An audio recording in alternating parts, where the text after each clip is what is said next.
It was 3:12 a.m. when my mother stood at the doorway in her bathrobe, arms crossed, eyes cold.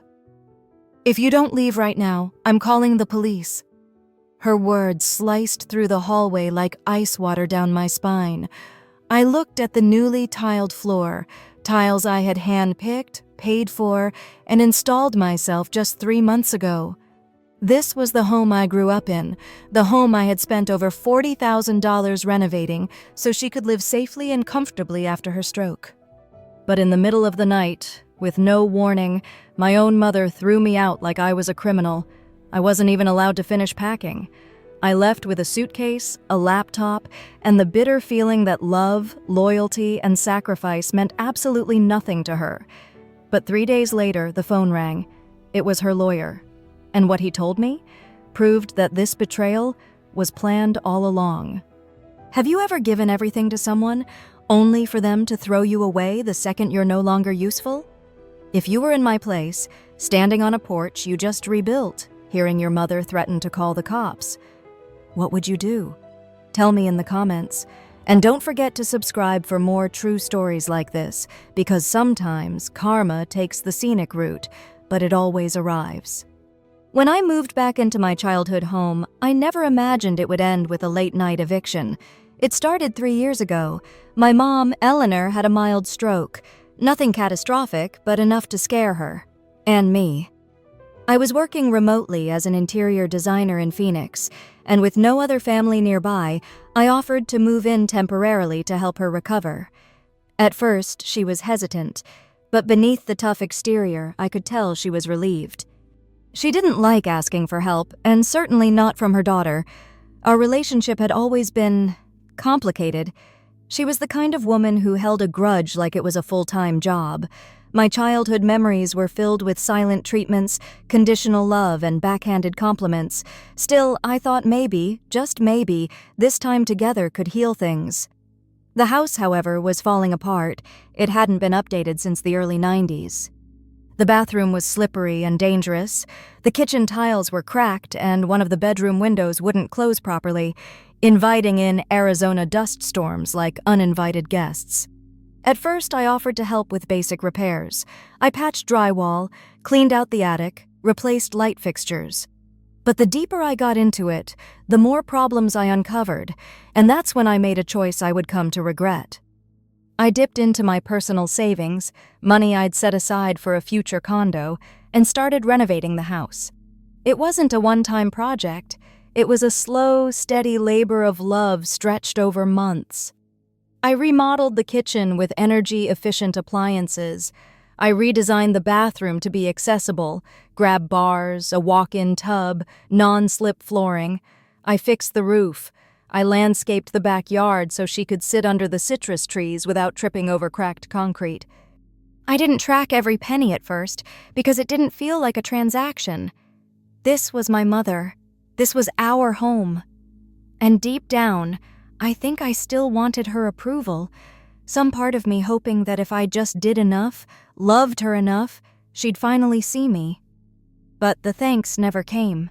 Instead, Eleanor criticized everything. The cabinets are too modern. This tile looks cheap. Why did you touch the garden? I liked it the way it was. It was like trying to hug a cactus. The more I tried to get close, the more it hurt. Still, I stayed. I paid half the bills, handled all the groceries, took her to appointments, argued with her doctors when she refused new meds. I cooked, I cleaned, I adjusted my work schedule to be there when she needed someone. She never asked for these things outright, but she also never said thank you, not once. And yet, I kept trying. I told myself I wasn't doing it for praise. I was doing it because she was family. Because she'd raised me. Because if I were in her shoes, I'd want someone to care. But deep down, I was tired. Tired of walking on eggshells. Tired of giving everything and getting nothing in return. Tired of pretending our relationship was something it never really was. I should have seen it coming. The resentment in her tone when I fixed something. The way she flinched when neighbors complimented our home. The subtle jabs. "You think this is your house now, huh?" I brushed it off. I told myself she was just aging, stressed, or proud, but when Aunt Vivian arrived, everything shifted, and not in a good way. Aunt Vivian wasn't supposed to stay long. She breezed in from Florida like she owned the place. Big sunglasses, louder opinions, and that fake sweet voice she used when she was about to say something cutting. I hadn't seen her in years. We were never close, but I always remembered her as the glamorous younger sister who never had kids, never settled down, and always seemed to stir up drama whenever she visited. At first, I tried to stay out of the way. I figured she'd be gone in a few days, but days turned into a week, and the tension in the house grew thicker by the hour. Vivian wasn't just visiting, she was planting seeds. She'd sit at the kitchen table with my mom and whisper just low enough that I couldn't make out the words. Whenever I walked in, they'd abruptly stop talking or change the subject. I wasn't imagining it. Then the passive-aggressive comments started. Vivian would glance around the kitchen and say, "Well, it's nice, but I preferred the old style, before all the sterile gray and sharp edges." Or she'd walk past the remodeled bathroom and mutter, "I guess some people just love to make changes no one asked for." And Eleanor? She'd nod, smile that tight, smug smile, like she'd finally found someone who agreed with her. I began to feel like a stranger in my own home, the same home I had poured my savings, sweat, and sanity into. One evening, I was in the hallway grabbing laundry when I heard them. I didn't mean to eavesdrop, but the door was cracked open. Their voices carried. "She thinks she's entitled now," Vivian said. "You let her stay here too long. She's too comfortable." "She wants control," my mother replied. "You should have seen her when she showed me the new bathroom like it was some kind of gift." "Well, now's the time," Vivian said. "The market's hot. You could sell for a fortune, but not with her here." A pause. "She's got nowhere to go." I felt my stomach drop. I backed away from the door, heart pounding in my ears. That night, I couldn't sleep. I kept telling myself I must have misheard, that my mother couldn't do that. Not after everything. But the next day, the shift was undeniable. Eleanor wouldn't look me in the eye. She stopped speaking to me altogether, handing me Post-it notes instead of having conversations. Vivian answered the phone when it rang, opened my mother's mail, and even started sorting things in the living room cabinets like she lived there. When I confronted Eleanor, asked her directly if she was planning to sell the house, she exploded. "What kind of question is that?" she snapped. "This is my home! You don't get a say just because you slapped some paint on the walls." "Slapped some paint?" I repeated. "Mom, I renovated your entire kitchen, the bathroom, the foundation. I spent—" "Oh, spare me the martyr act, Deborah. You did what you wanted. You wanted to play house. That's on you." I was stunned. I tried to stay calm. "I didn't do any of this for credit. I did it for you. For us." "There is no us," she spat. "You think you can just move in here and take over? You think I owe you something now?" I couldn't believe what I was hearing. She walked away, muttering, "I should have listened to Vivian sooner." That night, I went to bed with a pit in my stomach. I felt something shift, permanently. And then, at 3 a.m., she banged on my bedroom door. "I want you out of here! Now!" The banging on the door didn't stop. "Deborah, I'm serious. Get your things and leave. Now!" It was 3 o'clock in the morning. I opened the door to find my mother standing there in her nightgown, arms shaking. Whether from anger or age, I wasn't sure. But her eyes were sharp, unforgiving. "Mom," I whispered, still groggy. "What are you talking about? You're upset. Just come sit down." "No. You've overstayed your welcome. You need to go before I call the police." That word, police, snapped me out of my daze. She wasn't just angry, she wanted me gone. Officially, forcefully. I stood frozen in the hallway, the same hallway I had repainted with calming colors to help her feel safe. The same floor I had repaired to make sure she wouldn't trip. Suddenly, every effort I had made felt like a joke. "I don't even understand," I said, barely able to speak. "You were fine with me here yesterday." "Yesterday I was being manipulated," she hissed. "Vivian helped me see that." And behind her, Vivian appeared, arms crossed, wearing my mother's old silk robe like she'd already moved in. "I suggest you pack up whatever's important," she said. "You don't want a scene, Debbie." A scene, that's what they called it. My life unraveling, my heart breaking. I packed a suitcase, just enough clothes, toiletries, my laptop, and a folder that I always kept in my desk. Receipts, invoices, before and after photos from the renovations. I didn't know why I grabbed them, only that something deep in my gut told me this wasn't just personal anymore. It was calculated. As I zipped the bag, I paused in front of the bathroom. The new grab bars gleamed under the light. I had chosen that specific finish because it matched the faucet she loved. It meant nothing now. I walked out the door. No goodbye. No one stopped me, not even my mother. I checked into a cheap hotel on the edge of town. For the first few hours, I just sat on the bed, staring at the wall, trying to replay the last few days like a movie, looking for the moment when things broke beyond repair. How did we get here? 3 days passed. I moved into my friend Jenna's guest room. She tried to cheer me up with wine and bad reality TV, but nothing could touch the numbness in my chest. It wasn't about the money. Not really. It was the betrayal. The feeling that I had never actually belonged in the home I worked so hard to protect. Then the phone rang. It was an unfamiliar number, but something told me to answer. "Miss Martinez?" a voice said. "This is Alan Weber. I'm your mother's attorney. I wanted to inform you that the house has been listed for sale as of last Friday." My heart stopped. "What?" I said. "Yes, your mother and her sister, Vivian, I believe, authorized the listing. The photography was done earlier this week. The agent noted the home's modernized upgrades and said they're expecting to price it well above market." I sat there, stunned. They'd already listed it. They used my work, my money, my sweat, my design, to raise the value. "Thank you for letting me know," I said, somehow managing to stay calm. After I hung up, I opened my laptop. There it was, on Zillow, the house, my work. Bright, polished, curated shots of the bathroom I built, the kitchen I modernized, the living room I redesigned from scratch. And under the photos, recently renovated, modern fixtures, updated appliances, elegant finishes throughout. No mention of me, no credit. Just a price tag, $95,000 higher than homes in the neighborhood. They were selling my sacrifice. I forwarded the listing to my personal email. Then I opened that folder of receipts. Every trip to Home Depot, every invoice from appliance stores, every text I sent to my mom about our updates.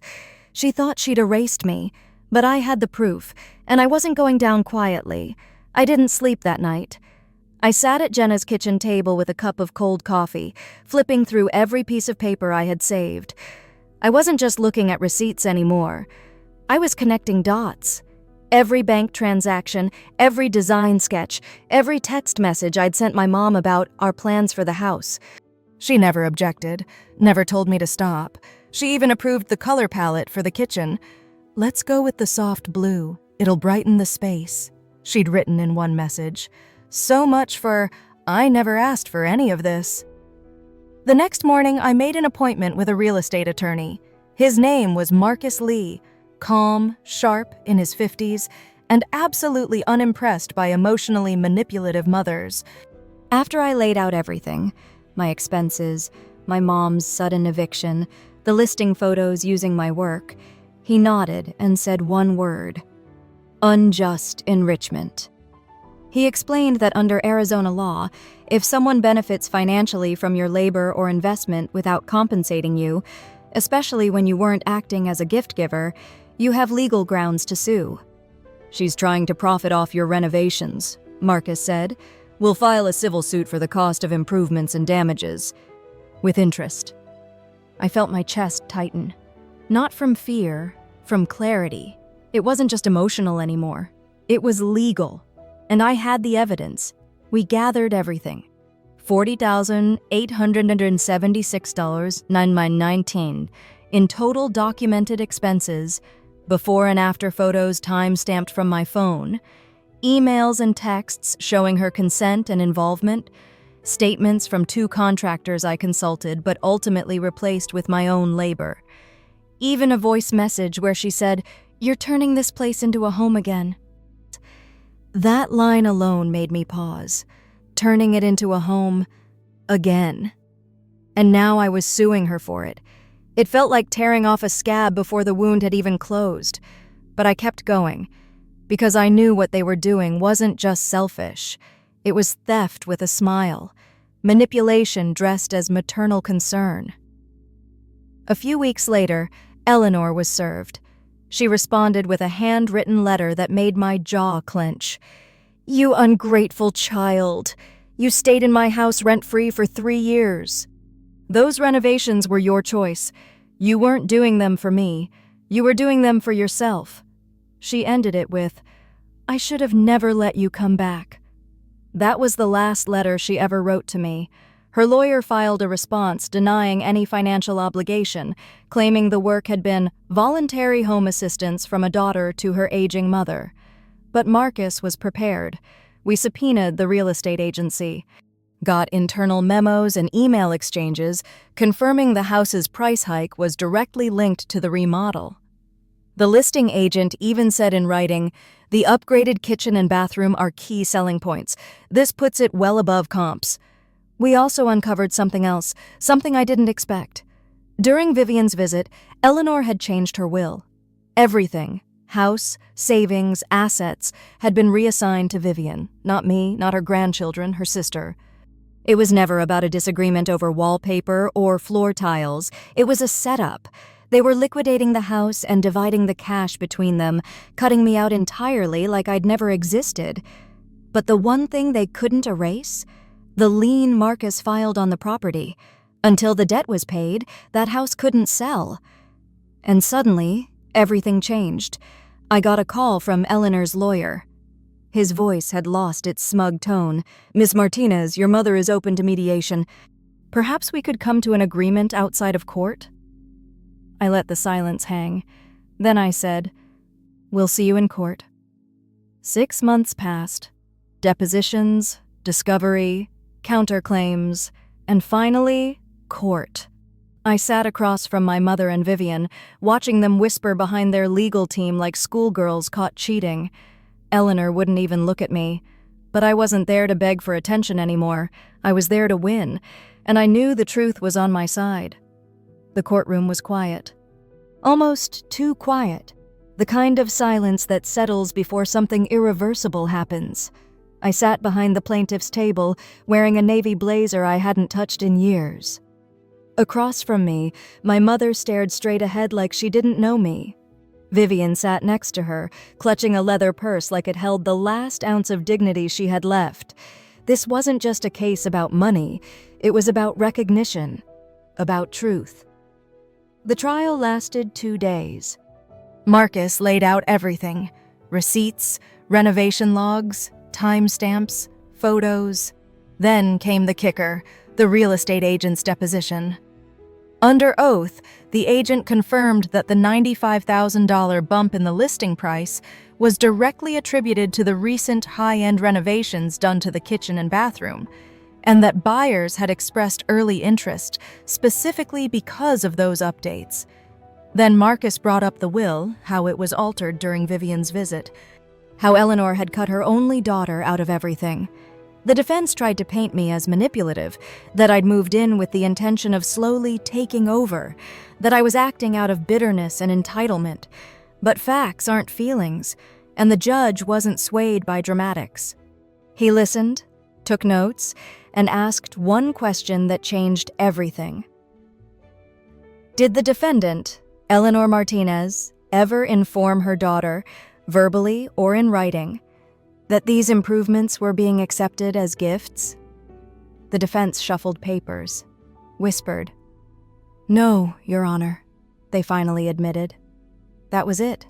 The judge ruled in my favor. The house would be sold, but only after a lien in my name was placed on it. I was to be repaid in full, $40,876 9 plus 7. 5% annual interest dating back to the first renovation. I didn't cry. I didn't cheer. I just exhaled. Like I'd been holding my breath for 3 years. Eleanor didn't speak a word. She stood up stiffly and walked out of the courtroom without looking back. Vivian trailed after her, heels clacking across the marble like punctuation marks to a chapter I never wanted to write. Later that week, their real estate agent emailed me a formal copy of the lien being filed and the revised listing agreement. The house couldn't close without my signature. That felt poetic. A month later, it sold. The check arrived by certified mail. No note, no apology, just cold compensation for a cold betrayal. I used the money to buy a condo downtown.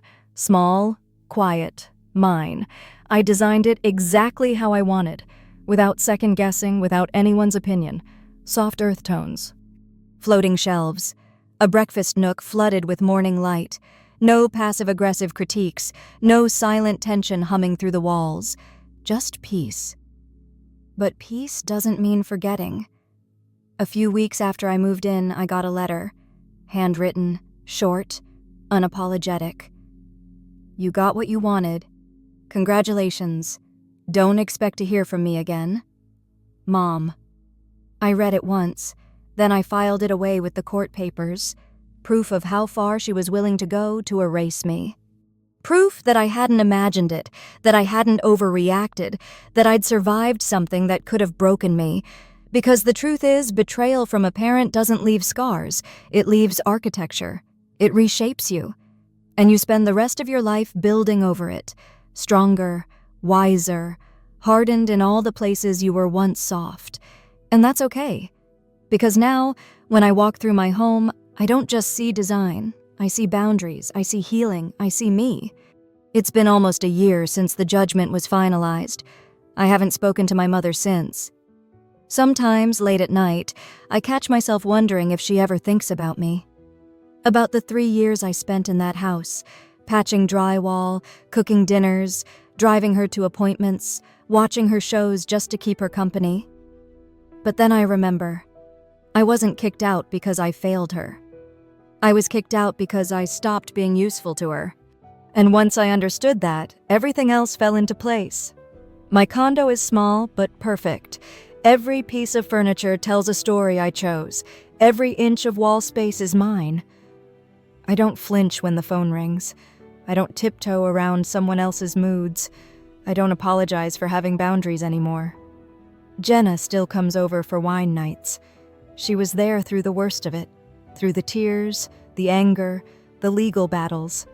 She always says the same thing now, when she sees how calm I've become. You built peace for yourself, Debbie. That's harder than any renovation. She's right. I used to think family was unconditional, that no matter how messy or hurtful things got, blood would always pull you back. But I've learned that family isn't defined by DNA. It's defined by respect, by kindness, by the willingness to show up and stay. Sometimes the people who raise you can't love you in the way you deserve. And that's not your fault, but it is your responsibility to stop the cycle. So I did. I drew a line, I stood up, I said enough. And when I did, I got my voice back. What did you think of this story? If you were in Debbie's shoes, how would you have handled it? Let me know where you're watching from in the comments. And if you support Debbie, vote number 40K Justice. If you think she was wrong to sue, vote #FamilyFirst. Don't forget to subscribe to Revenge with Chris so you never miss a powerful new karma story every single day.